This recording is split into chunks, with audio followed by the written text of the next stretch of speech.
ভোলার চরফ্যাশন ও লালমোহন উপজেলার বিচ্ছিন্ন চরকচুয়ায় দিন যত শান্ত, রাত ততই ভয়ঙ্কর।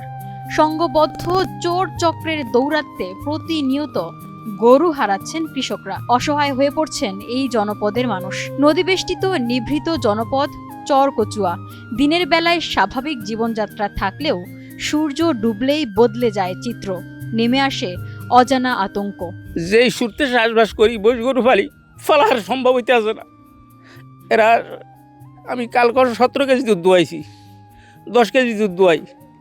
এই গরু বাসায় রাখিয়ে গেলাম। আমি কালকে 10 দিন, আমি কালকে দেশে গেলাম। আমার ম্যানেজার আইলো, এদের কাছে সম্পূর্ণ সব সংযোগ যোগাযোগ আছে।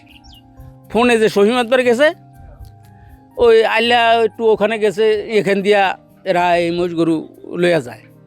আমার মনে হয় যে সরকার এবং যদি মেজর হাফিজউদ্দিন এইদিকে চর কচুয়াখালীর দিকে খেয়াল না করে, এই চরে বসবাস করা থাকা আর কোনো মুহূর্তে সম্ভব হবে না। প্রতিদিনের মতো গরু বেঁধে ঘুমাতে গেলেও ভোরে উঠে কৃষকদের দেখতে হচ্ছে খালি গোয়ালঘর। রাতের আধারে নিঃশব্দে উধাও হয়ে যাচ্ছে তাদের শেষ সম্বল। সন্ধ্যাবেলা মোষ গরুর গোছা গাছা ডক্করি বান্ধি আমি একজন আমার যাইতে কইছে আর আমি গেছি। সেগুলো বাজারে গেছি, একটা শালিশির তারিখ আছে, হিয়ানি গেছি, যাই এই মোষ গরু বান্ধি থুয়া গেছি, যাই হিয়ার পরে হিটা শেষ করি। সন্ধ্যার পরে এশার নামাজের পর আইসি দিয়ে মোষ গরুগুলা সরো নিয়ে গেছে। সরো নিয়ে নেওয়ার পরে আমি মানুষের ডাকিয়া টোকা টাকায় তালাশ করি, দেখি আর পাওয়া যায় না। একটা দূর পাইছি, নদীর কিরানে গরু উড়ানিয়া দাগ এরকম করি বহুত মোষ গরু নিয়ে গেছে। আমার মালিকে কোনো আমরা রাখার কোনো তকদির নাই, আমার ফ্যামিলি চালানোর কোনো তকদির নেই। আমি কী বাজে চলুম, কী বাজে খামু, এটাই আমার চিন্তা।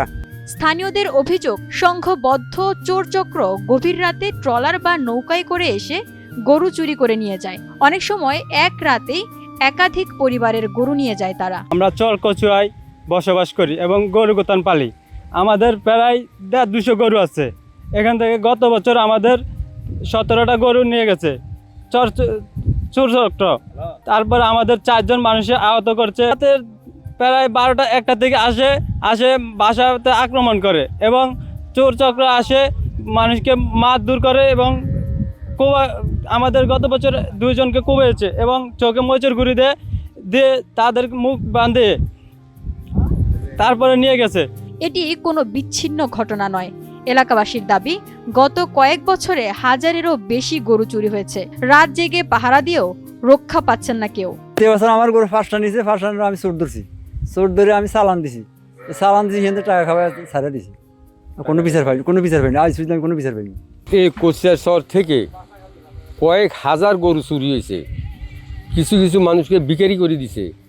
আতালের গরু সব লইয়া গেছে, মানুষ ফাটফে লইয়া গেছে, মানুষের কোবাইছে, মানুষের বান্দি, তারপর শহরের গরুগুলো সব লইয়া যেতে আছে প্রতি বছর, কোনো বছর বাদ জানা। এবারও আবার আর মনে করছে, গত কয়েকদিন আগে উত্তর মাথাতে লই গেছে।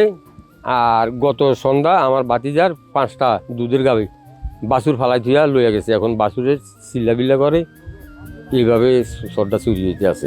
গরু হারানোর সঙ্গে সঙ্গে বিপাকে পড়ছে বাচ্চাগুলো।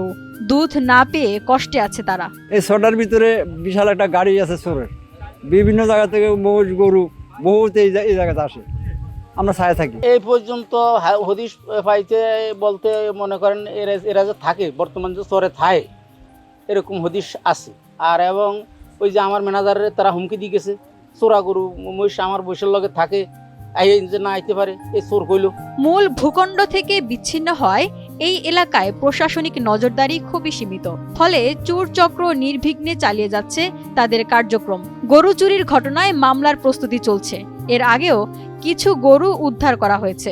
জড়িতদের বিরুদ্ধে আইনগত ব্যবস্থা নেওয়া হবে। চরকচুয়া ভাই উন্মুক্ত গরু, এই উন্মুক্ত গরু যদি ওখানে কোনো পেশাদার দরকার নেই, নর্মাল কেউ যে যদি গরু ট্রলার উঠে নিয়ে যায়, ওনারা কোনো মানে নাই যে বুঝেন যে গরুর পাশে একবার একজন মানে যে গরু দেখাশোনা করে, সে শোয়া 5টা গরু উঠে নিতে উনি টের পায় না।